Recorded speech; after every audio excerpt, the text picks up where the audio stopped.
Baik, kita ke contoh latihan pertama, yaitu bagaimana kita investigasi dari satu contoh insiden dengan metode ICAM. Yang kejadian adalah seorang welder, ini salah satu karyawan, mengalami cedera luka terbuka pada tangan saat mengoperasikan mesin gerinda. Ini satu contoh, misalnya data yang kita temui ya, setelah ada kecelakaan, kita dapat data awal. Ini contoh 15 Januari, ada seorang welder mengalami cedera tangan, akibat terjepit saat sedang memotong material menggunakan mesin gerinda.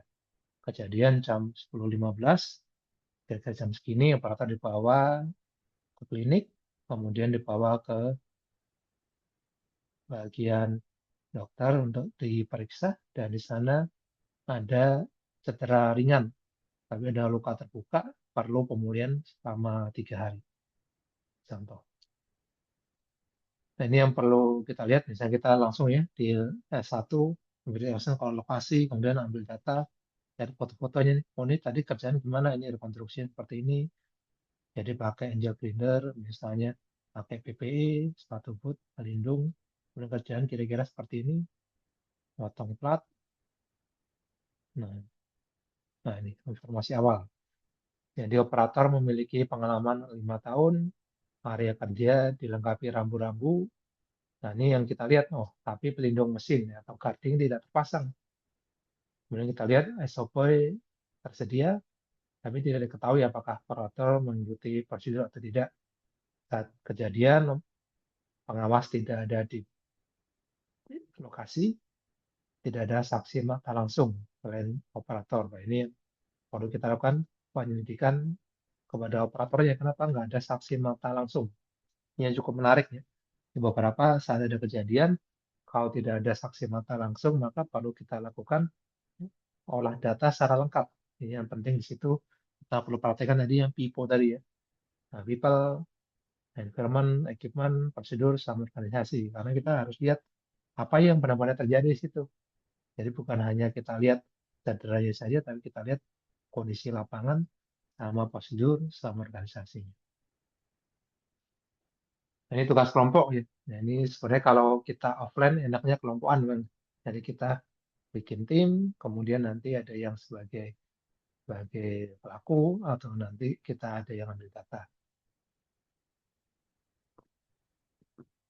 Jadi karena kita online, kita sambil diskusi ini aja, diskusi pribadi atau diskusi bersama dalam online.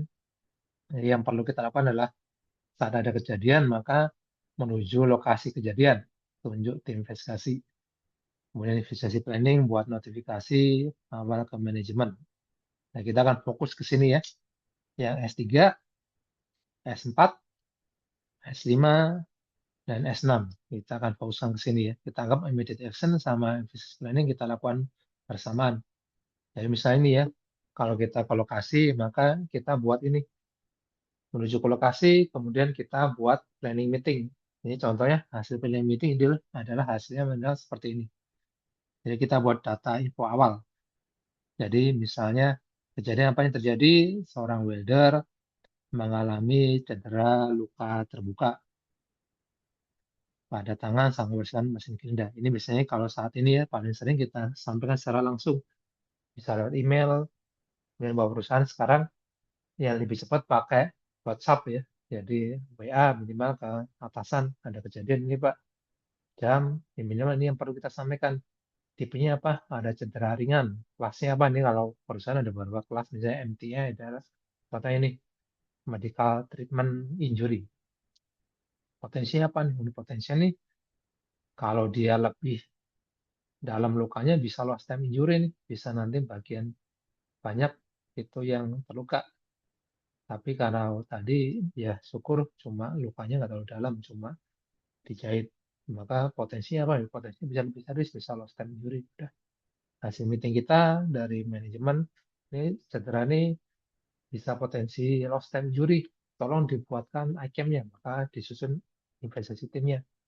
Jadi karena potensinya medical treatment injury bisa potensi lebih serius, maka dipimpin oleh tertinggi di situ, oleh misalnya contohnya plant manager, welder superintendent di situ ya, misalnya Yang paling tinggi di area workshop tersebut welder superintendent dan safety coordinator. Nah, ini contohnya ya. Setelah ini data S1, S2 udah cukup, maka kita akan ke S3. Nah, ini kita akan lihat kira-kira kalau mau kumpulkan bisa pakai ini ya.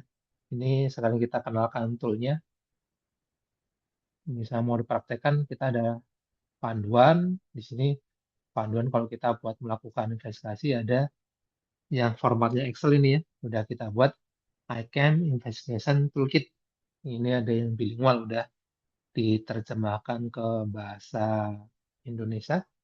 Tinggal langkah-langkah tadi bisa kita masukkan ke template ini. Jadi ini template ini bisa di-adopt nanti kalau kita mau melakukan investigasi. Nah, ini dibuat dari awal sesuai format ICAM.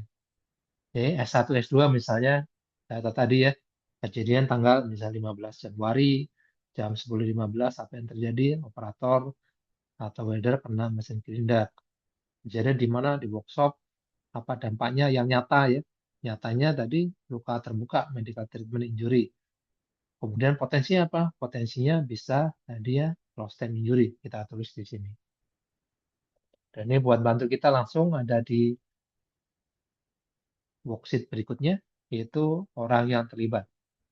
Misalnya yang terlibat siapa? Misalnya ada namanya Pak Arman, karyawan apa? PT ABC. Role-nya atau perannya misalnya sebagai welder. Trainingnya apa? Kita harus dibantu ya. Trainingnya apakah punya keterampilan? Oh iya, keterampilannya apa? Udah training misalnya menggunakan power tool. Kemudian apakah sudah pengalaman? Oh iya, pengalaman apa? Udah pengalaman pekerjaannya sama selama 2 tahun.